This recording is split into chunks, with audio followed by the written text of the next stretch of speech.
सत्कार्यों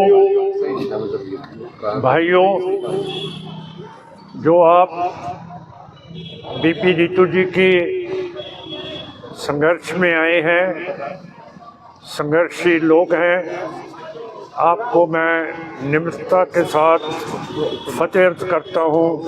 वाहिगुरु जी का खालसा, वाहिगुरु जी की फतेह है।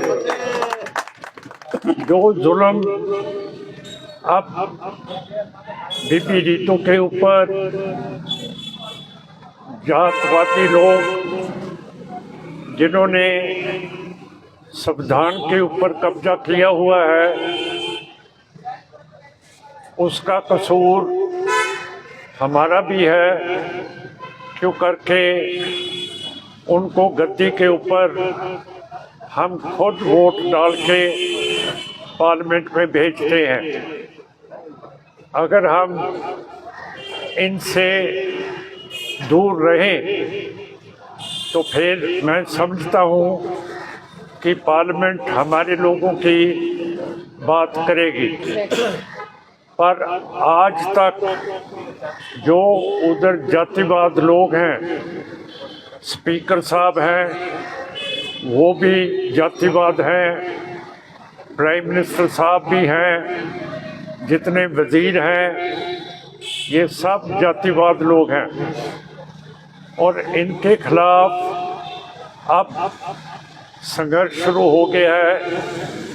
दक्षिण में तमिलनाडु ने बोला है कि ये जो सनातन धर्म है, ये क्या चीज़ है। मैं भी आपसे पूछना चाहता हूँ कि जो सनातन धर्म है, ये सनातन धर्म वाले मनुस्मृति को अपना ग्रंथ समझते हैं कि नहीं समझते। सदियों से जो जिनको हम रंगरेटा कहते हैं, आप दलित कहते हैं,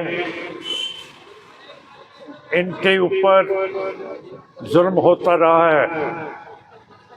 और रामायण में भी लक्ष्मण जी जो वनवास काटने गए थे रामचंद्र जी के साथ, उनको रावण, जो बहुत पढ़ा लिखा विद्वान था, उसकी बहन ने लक्ष्मण जी को बोला कि मैं आपसे प्यार और मोहब्बत करती हूँ। प्यार और मोहब्बत करना सबसे बड़ी हमारे मनुष्य में एक सेंटिमेंट है, ख्याल हो। और लक्ष्मण जी ने उस बीबी का नाक काट दिया। तो आज तक हम रावण का बुत हर एक साल जलाते हैं। तो हमको शर्म होनी चाहिए। क्यों करके जितना चीज मुझे पता नहीं था, मैं भी वो रावण के जलाने पर जाया करता था। तो आप लोग भी शायद जाते हैं। ये जो परंपरा चली हुई है जातवाद की, और हमारे जो जाट भाई हैं, राजस्थान में हैं, हरियाणा में हैं, यूपी में हैं, जो हम लोग सिख बन गए हैं, हमको तो समझ आ गई है। पर ये जाटों को अभी तक समझ नहीं आई कि कोई भी ब्राह्मण आपके घर में खाना नहीं खाएगा। अगर ब्राह्मण के घर जाओगे तो वो आपको नीचे बैठाएगा। अब आस्ते आस्ते जाटों को भी समझने लग पड़ी है कि ये जातिवाद लोग ये हमारे ऊपर वैसे राज कर रहे हैं। जो संविधान बाबा जी ने बनाया है उसकी नई कॉपी इस बीजेपी आरएसएस सरकार ने हम सब मेंबर पार्लियामेंट को दी है।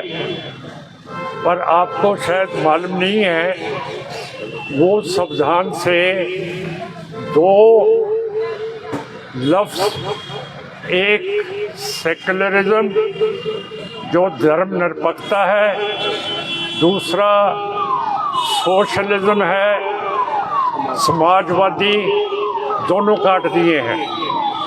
और हमारे पास वो कॉपी संविधान की बगैर पार्लियामेंट की परमिशन से, बगैर सूबों को पूछने से इन्होंने संविधान में ये दो जातिवादी, सेकुलरिज्म और समाजवादी जो लफ्ज़ हैं वो काट दिए हैं। तो आपको शायद पता नहीं है कि पार्लियामेंट में कैसे ये काम चल रहा है। एक बंगाल की एमपी हैं बीबी मैत्रा, उनके ऊपर इल्ज़ाम एक ब्राह्मणवादी एमपी ने लगाया है कि जो सवाल पूछते हैं पार्लियामेंट में उसमें बीबी मैत्रा पैसा लेती है। ऐसी बात कोई नहीं है, पैसा शायद लेते होंगे, पर बीबी मैत्रा बहुत पढ़ी लिखी बीबी है और बहुत अच्छा बोलती है और सबसे बहुत प्यार करती है। अगर हमने पैसा लेना हो सवाल पूछने से, हमारे एमपी को ताकत है कि हम चिट्ठी सीधी लिख सकते हैं वजीर को, तो उसको जवाब देना पड़ता है। तो फिर सवाल पूछने के पैसा लेने से उस बीबी को ऐसे शर्मनाक कर दिया ये लोगों ने। और हमारे स्पीकर साहब ने वो शिकायत पार्लियामेंट की प्रिविलेज कमेटी को दे दी है कि इसकी आप तफ्तीश कीजिए। सो मेरा कहने का मतलब है कि ऐसा बीजेपी आरएसएस लोग करें। अब इजराइल और अरब लोगों का जंग चल रहा है और मोदी और बीजेपी आरएसएस इजराइल जो बच्चों को मार रही है, ख़त्म कर रही है, पानी बंद करती है, उनका खाना बंद करती है, अरब लोगों का, मुसलमानों का, वो अब मोदी साहब इजराइल के साथ चल रहे हैं। जो हमारी विदेशी पॉलिसी है उसमें जो लोग जबर करते हैं उनके साथ ये बीजेपी आरएसएस चल रही है। 2019 से लेके आज तक कश्मीरियों की कोई भी असेंबली नहीं है, वो बगैर असेंबली से गवर्नर राज उधर हो रहा है। आपको मालूम है कि हरेक जुम्मे की नमाज मुसलमान लाजमी पढ़ते हैं, पर पिछले जुम्मे की नमाज श्रीनगर की जो जामा मस्जिद है उसको कश्मीर के लेफ्टिनेंट गवर्नर ने ताले लगा दिए।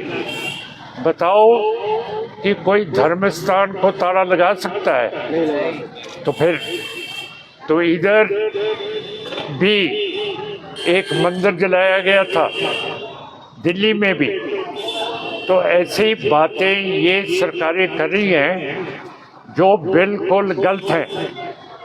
जितना चिर पार्लियामेंट के नीचे उसको जुम्मेवार किसी भी महकमे को नहीं बनाते तो जमहूरियत ख़त्म हो जाती है।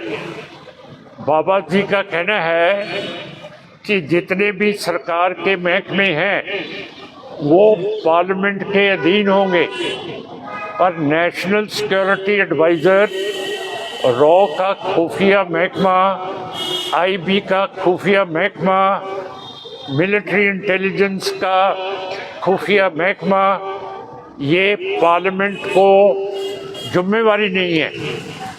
अगर जिम्मेवार नहीं है तो फिर ये अकाउंटेबल कैसे हो सकते हैं? इनकी जो खुफिया पैसा इनके पास है उसका ऑडिट सीएजी नहीं कर सकता है। तो इतना तमाम पैसा है इन लोगों को, जो ये संघर्ष हो रहा है इसको दबाने के लिए ये पैसा इस्तेमाल किया जा रहा है, जिसका ऑडिट नहीं होता, हिसाब किताब नहीं होता। नेशनल सिक्योरिटी एडवाइज़र के पास जितना भी पैसा धन है उसका कोई सवाल जवाब पूछ नहीं सकता है। तो ऐसा बाबा साहब ने पार्लियामेंट नहीं बनाई कि कोई भी महकमा सरकार का रिस्पॉन्सिबिलिटी, जिम्मेवारी पार्लियामेंट की उसके ऊपर ना हो। तो इधर भी बीबी रीतू के ऊपर एक झूठे इल्ज़ाम लगाए गए और वो साबित हुए कि वो चिट्ठी इनके हाथ की लिखाई नहीं थी। और जो इधर के प्रिंसिपल हैं, जो इधर के रजिस्ट्रार हैं, उन्होंने बीबी रीतू को मुअत्तल कर दिया है। पर जो उनके ऊपर केस लगे हैं, अब तफ्तीश पुलिस कहती है कि उन्होंने बेईमानी की है और बहुत गलत किया है। जो उनके ऊपर इल्ज़ाम लगे हैं उसकी बेल नहीं मिल सकती, तो पुलिस उनको गिरफ्तार क्यों नहीं कर रही? और ये बीबी 50 दिन से इधर बेचारी बैठी है और आप लोग, मैं बहुत खुश हूँ, आपको मुबारक देना चाहता हूँ कि इनका आप पूरी इमदाद कर रहे हैं।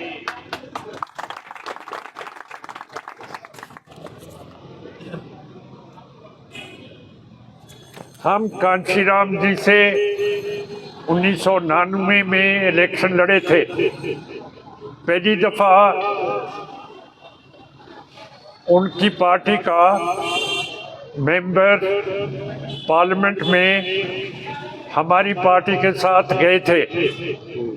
जब बाबू कांशीराम एमपी थे, एक एमपी ने पूछा कि कांशीराम जी आपका मैनिफेस्टो क्या है? तो बाबू कांशीराम जी ने कहा हमारी पार्टी का मैनिफेस्टो गुरु ग्रंथ साहब है। तो ये किसी ने भी नहीं कभी बोला। कांशीराम जी ने बोला कि जो हमारा संघर्ष है, जो हमारा मैनिफेस्टो है, वो ग्रंथ साहब पढ़ लीजिए तो आपको मालूम हो जाएगा कि हमारा मैनिफेस्टो क्या है। तो फिर हम लोग आपसे दूर कैसे हो सकते हैं? हम आपके साथ बिल्कुल आखिर तक चलेंगे। जैसे मुसलमानों की बबरी मस्जिद गिराई गई 1992 में, और देखिए कि क्या हुआ। बबरी मस्जिद को गिरा के केस चला और सुप्रीम कोर्ट के चीफ जस्टिस गोगोई साहब ने बबरी मस्जिद का फैसला कर दिया कि ये तो राम मंदिर है। तो गोगोई चीफ जस्टिस के ऊपर इल्ज़ाम लगे थे कि जो उनके घर में महिला काम करती है उसके साथ इन्होंने ठीक नहीं किया।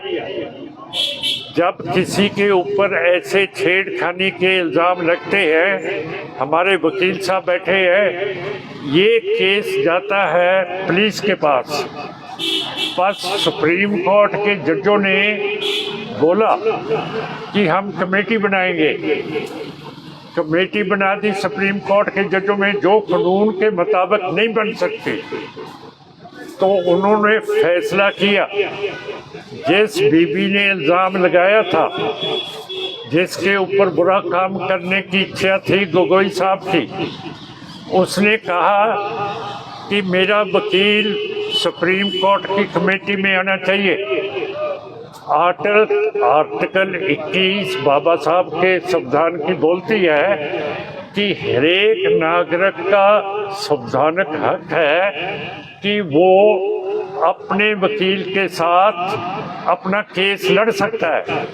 पर सुप्रीम कोर्ट की कमेटी ने कहा कोई वकील नहीं होगा, हम फैसला करेंगे। तो फिर कमेटी ने गोगोई साहब को छोड़ दिया। उसके बाद उन्होंने फैसला कर दिया बाबरी मस्जिद का कि ये राम मंदिर है। फैसला कर दिया तो जब वो रिटायर हुए, मोदी बीजेपी सरकार ने उनको नॉमिनेट कर दिया राज्यसभा के लिए। इलेक्शन नहीं लड़े।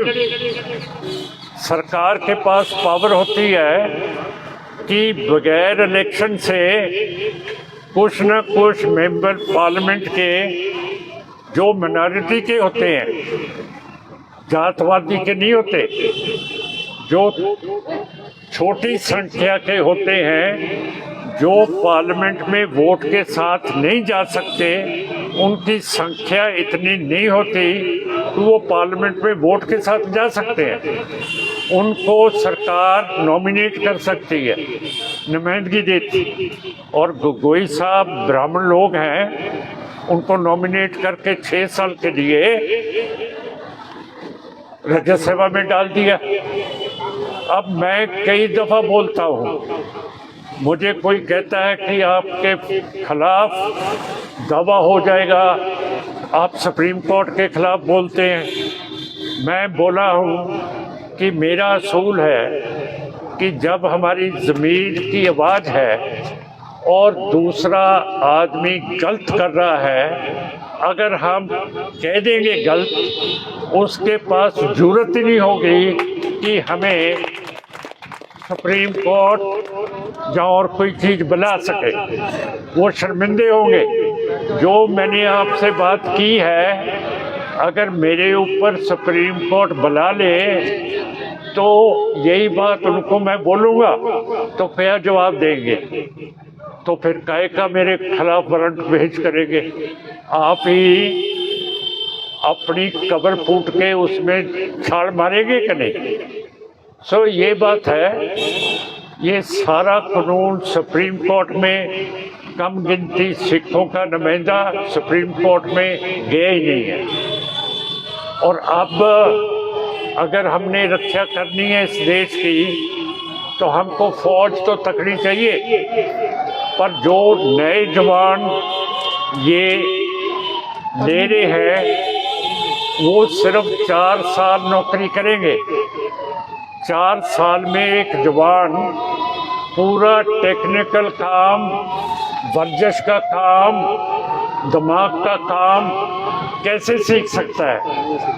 तो जिन लोगों ने राज ही नहीं सदियों से किया, उनको अब गद्दी के ऊपर बैठा दिया है, तो आप समझिए कि ये क्या करेंगे अब।